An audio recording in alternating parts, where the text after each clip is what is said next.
Bienvenue sur le podcast de Maison et Domotique, le magazine dédié à la domotique et aux objets connectés.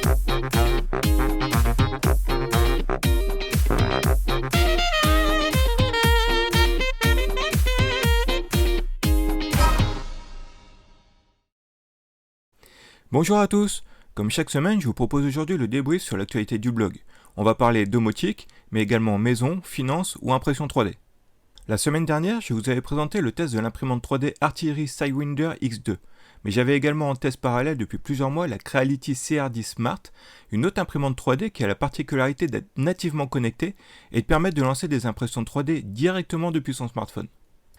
En fait, ce modèle Smart intègre directement le boîtier Creality Box du fabricant.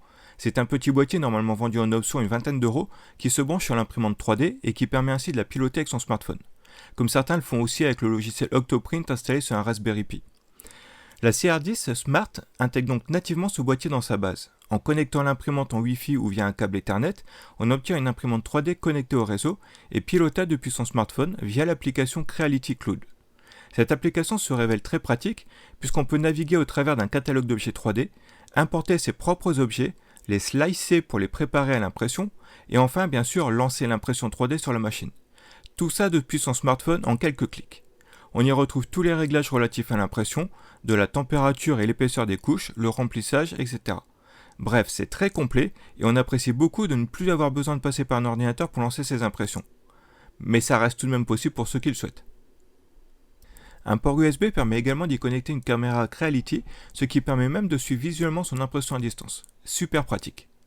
Outre cette fonction connectée, nous avons ici une imprimante de qualité, extrêmement stable grâce à ses barres de renfort et qui permet des impressions faciles et de qualité. Comme j'ai fait beaucoup d'impressions 3D ces derniers temps, j'en ai profité pour vous regrouper une sélection de 30 objets imprimés pour la maison connectée. On y trouve de nombreuses choses, des boîtiers Ride-in pour modules Fibaro ou Sonoff, des supports pour Xiaomi Aquara, des fixations murales pour écran tactile, des rangements en rack pour Raspberry Pi ou encore des boîtiers pour box domotique. Il y a du choix. Si vous avez une imprimante 3D et quelques jours de vacances devant vous, c'est le moment d'en profiter. Si vous n'êtes pas encore équipé, il y a de nombreuses promotions sur les imprimantes 3D en ce moment, je vous laisse consulter le blog pour découvrir les offres. Autre sujet qui vous a beaucoup intéressé cette semaine, 5 placements beaucoup plus rentables que le livret A. Les journaux en ont fait leur gros titre cette semaine en annonçant le doublement du taux du livret A. Et c'est vrai, mais ça ne le fait passer que de 0,5 à 1%. Compte tenu du taux de l'inflation en France annoncé à 2,8, et c'est un minimum étant donné la situation, de l'argent déposé sur le livret A continue de perdre de sa valeur. Je vais vous expliquer tout cela dans l'article, chiffres et graphiques à l'appui. Certes, les banques prennent l'excuse de la crise de 2008. Cette crise les a en effet beaucoup impactés en 2008, mais elles ont bien su rebondir depuis. Alors que les dividendes versés aux actionnaires n'ont cessé d'augmenter depuis 2009, la rémunération de notre épargne est restée malheureusement à la limite du zéro. Je vous ai donc proposé 5 placements beaucoup plus rentables que nous avions déjà découverts lors d'articles précédents.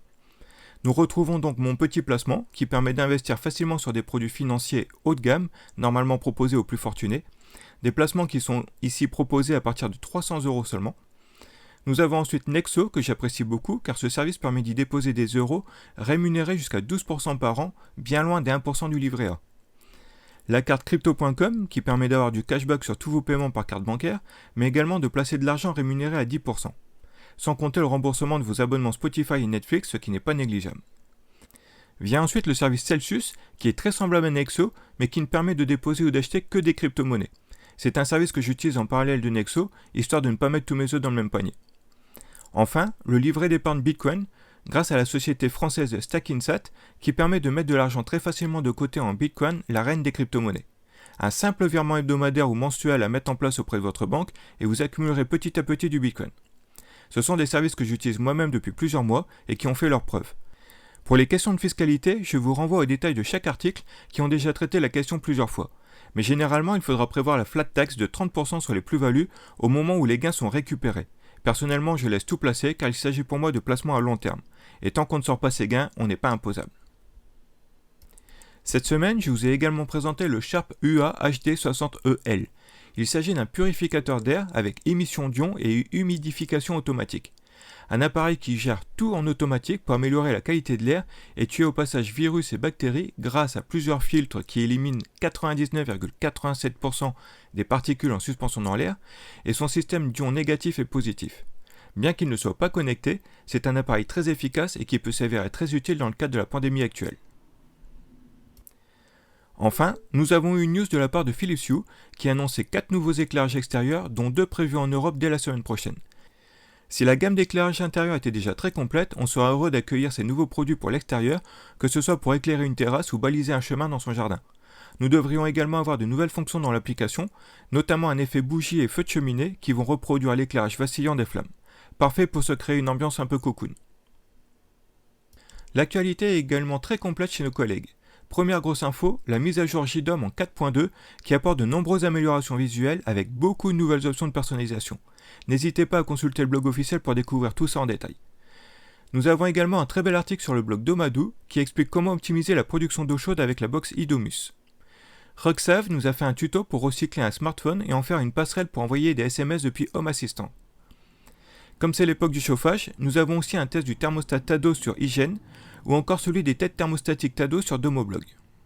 Ce dernier nous a aussi présenté Luma, une passerelle domotique RF433 et Somfy RTS qui dialogue directement avec MQTT.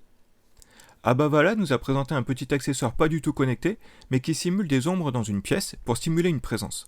Parfait pour l'intégrer dans un système plus complet de simulation de présence. À une vingtaine d'euros, je pense que je vais craquer pour tester.